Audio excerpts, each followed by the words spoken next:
telepon dulu anaknya, kasihan dia di Bukan, mana. Diarahin aja. sebentar. Sekali lagi, aku nggak tahu anaknya siapa. Ya bener anaknya perusahaanku, tapi kan nggak lewat Iya. aku, nggak tahu di mana. Dan sekarang minta pertanggungjawaban aku kan beda tuh saya. Dan sekarang sponsornya dicari nggak tanggung jawab, padahal udah dapat uang. Bener nggak? Iya loh Miss, kasihan anaknya, dia udah datang ke sini nggak tahu jalannya mau ke Gini dok, boarding. satu, namanya nggak tahu aku, namanya nggak tahu, siapapun nggak tahu. Terus kalau kamu mau ngasih identitasnya, fotoin ke aku, siapa dia, suruh cari aku sendiri dong. Kalau sekarang tiba-tiba aku telepon perusahaan dan aku bilang, ada anak nggak dijemput. Mereka kan pada marah sama aku. Mereka pasti nanya, kamu itu siapa?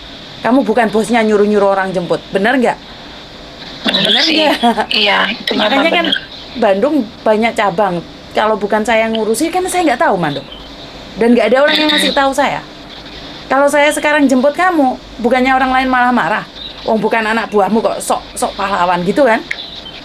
Iya. Bener nggak? Walaupun sama-sama Bandung loh. Karena ada beberapa orang yang walaupun Bandung, saya ikut campur, saya nggak boleh. Apalagi Iya betul. Karena betul. bukan dari tangan Miss Yuni sendiri yang nanganin. Betul. Dan saya tidak tahu namanya dia, Dok. Sekarang dia terlantar di bandara. Kalau anakku sendiri, Iya. aku pasti langsung Makanya jemput. itu kasihan. Masih ingat kan yang masuk rekaman kemarin anakku terdampar 2 jam gara-gara Tahu. nggak ada internet. 2 hari. Kan gara-gara nggak ada internet, bukan kita nggak nyari dia loh. Karena aku nyuruh 3-4 anak mental semua karena nggak tahu mukanya dan nggak bisa kejemput sampai pada akhirnya dia punya internet. Lah ini malah nyari tahu nggak ada yang mau jemput. Tapi kalau saya ikut campur saya salah, Dok. Aku itu bosen, kok aku ngongkon staff liyan jemput Juni ki sapa? Lah happy kok, Cek. Lah mai lopan ama, tinggal li做咁樣，你叫人做咩? Paham nggak maksudku saya? Salah lagi ntar aku. Bener nggak sayang? Tapi pada akhirnya nggak ada Iya, yang jemput. benar. Kamu kasih tahu aku ya, Dok ya. Ntar tak carikan orang bisa jemput. Tapi suruh dia berusaha dulu, meminta siapa yang jemput. Kalau pada akhirnya nggak bisa, saya sendiri yang akan turun tangan. Pertama, harus laporan dulu sama Miss, mereka. makasih ya, Miss. Karena ntar aku salah, Dok, kalau aku ikut campur. Betul, Ngerti nggak? betul. Jadi saya nggak berani ikut campur, bukan hak saya. Betul, Miss. Makasih ya, Miss. Iya sayang. Bentar, Tapi makanya ada aku apa-apa telepon kamu dulu, tetap kasihan telepon dia. aku sayang. Tetap telepon aku dan minta namanya dia, kamu Iya. WhatsApp ke aku, minta KTP-nya ya, Dok ya, atau paspornya, Dok. Siap. Sorry Siap. ya sayang ya, Makasih ya, Miss. sorry. Oke, bye-bye. bye-bye. Oke, walaupun sama-sama satu perusahaan dengan saya selalu bilang bahwa saya itu tidak mencakup semua perusahaan saya. Saya itu di bagian Jingwan. Dan kalau kalian adalah bukan atas nama saya, terus kalian minta pertanggungjawaban saya sendiri namanya aja nggak tahu, Mbak. Gimana mungkin saya minta pertanggungan jawab saya? Masuk di perusahaan saya aja nggak lewat saya, terus ada masalah cari saya, otomatis apakah saya tidak bertanggung jawab? Bukan tidak bertanggung jawab. Lu kasih namanya dulu ke saya. Jadi saya bisa ngecek di komputer atau di data saya. Karena sekali lagi saya tidak tahu semuanya yang masuk perusahaan saya itu apakah saya tahu? Ya tidak dong. Kan saya ada beberapa cabang, ada 6 cabang, 5, 6, 7 cabang. Tidak semuanya saya tahu. Lah tiba-tiba dia datang di bandara dan tidak dijemput. Karena tidak ada satupun orang yang mau menjemput. Beda dengan anak buah saya kemarin. Yang terdampar itu karena saya mencoba menjemput, tapi anaknya di mana, posisi seperti apa, dicari-cari nggak ketemu. Jadi saya berusaha bertanggung jawab, tapi anaknya hilang.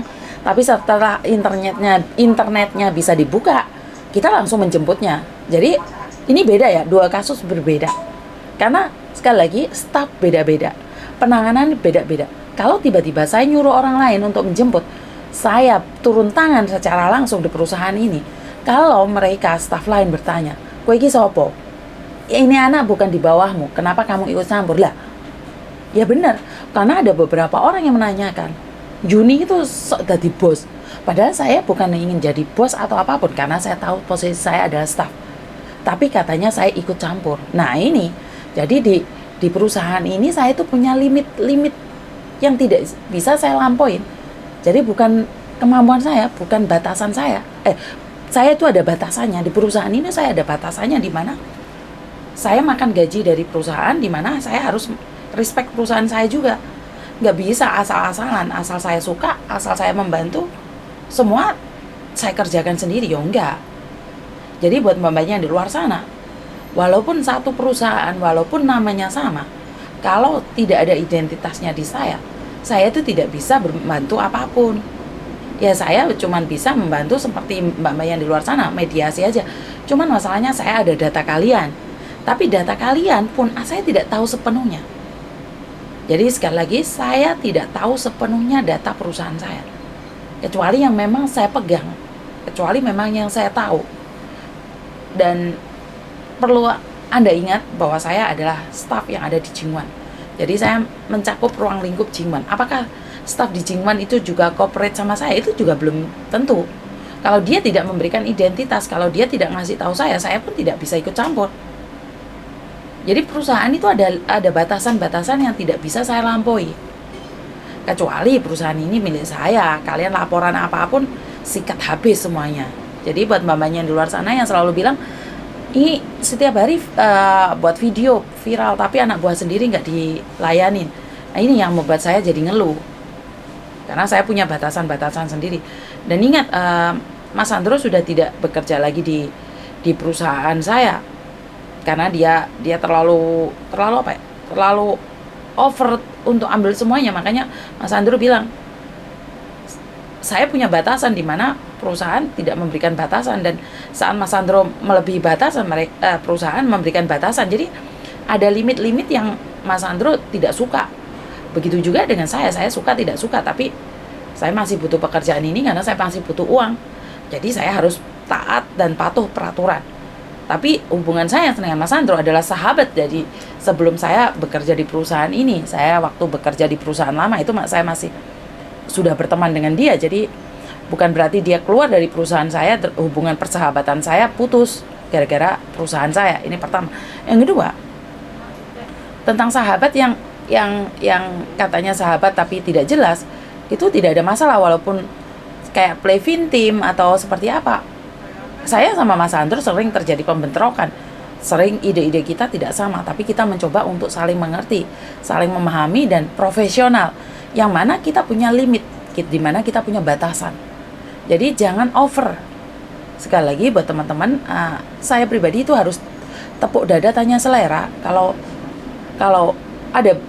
ada sesuatu yang cross button line, saya itu mencoba menghindar, Mbak. Bukan saya takut, tapi karena saya tidak ingin menimbulkan permasalahan. Dan ingat, tidak semua staff itu cocok dengan apa yang saya lakukan saat ini. Jangankan agent lain, staff kita pun ada salah pahamnya, ada yang tidak sesuai. Jadi jangan mengira bahwa saya itu memusuhin orang-orang luar, padahal saya sendiri itu punya masalah di internal saya sendiri. Ya kayak anak saya ada sesuatunya juga nggak cocok sama saya. Kadang-kadang suami saya juga nggak cocok dengan sesuatu dengan saya. Jadi tapi kan kita bisa berbicara. Sekali lagi, apapun masalahnya kita bisa berbicara, bukan play team dan bermain di belakang seolah-olah melukai dan menyakitin. Jadi buat teman-teman di luar sana, ada sesuatu yang bisa saya bantu dan ada sesuatu yang cross button line di mana sudah di luar batas kemampuan saya, di luar batas kemampuan perusahaan saya. Jadi sekali lagi buat mamanya di luar sana, selalu berdoa, lakukan yang terbaik, karena saya tidak ingin salah paham antara satu sama lain, di mana untuk mendapatkan sensasi ataupun komisi kalian memberikan intimidasi. Saya pribadi tidak mementingkan komisi, iya karena memang pada kenyataannya saya nggak dapat komisi, ini saya buka belak-belakan, tapi saya memberikan solusi. Karena itu kalau kalian ingin ke cabang-cabang lain atau kalian ingin ke agen-agen lain, itu hak Anda. Saya tidak pernah mempermasalahkan kalian curhatnya ke saya, carinya agen lain, nggak ada masalah. Saya itu welcome sama siapapun, karena menurut pendapat saya adalah membantu bukan dari lingkup sendiri. Membantu adalah terbuka buat siapapun. Ini yang pertama. Yang kedua, jika kamu adalah anak saya, anak buah saya, dan saya tidak begitu perhatian sama kalian, datang langsung ke kantor komplain. Jadi saya bisa cross check secara langsung dan saya bisa telepon majikanmu. Dan yang aneh kalau anak saya itu setiap kali datang dan saya bilang cross check ya, saya cross check ya, mereka bilang jangan dulu miss, tunggu saya adjustment period. Karena memang anak-anak saya ini sudah tahu sebab akibatnya. Kalau saya cross check, kalau kamu komplain ke saya seperti ini, maka saya akan cross check sama majikan. Kalau tidak benar, maka kalian sendiri yang akan kelar. Saya itu tidak akan membela majikan dan tidak akan membela pembantu. Saya akan posisi saya ada di tengah. Jadi buat teman-teman yang di luar sana, saya minta maaf kurang lebihnya, dan wassalamualaikum warahmatullahi wabarakatuh. Berkat Tuhan mengalir atas kita semua. Semoga semua makhluk bahagia, dan bye-bye.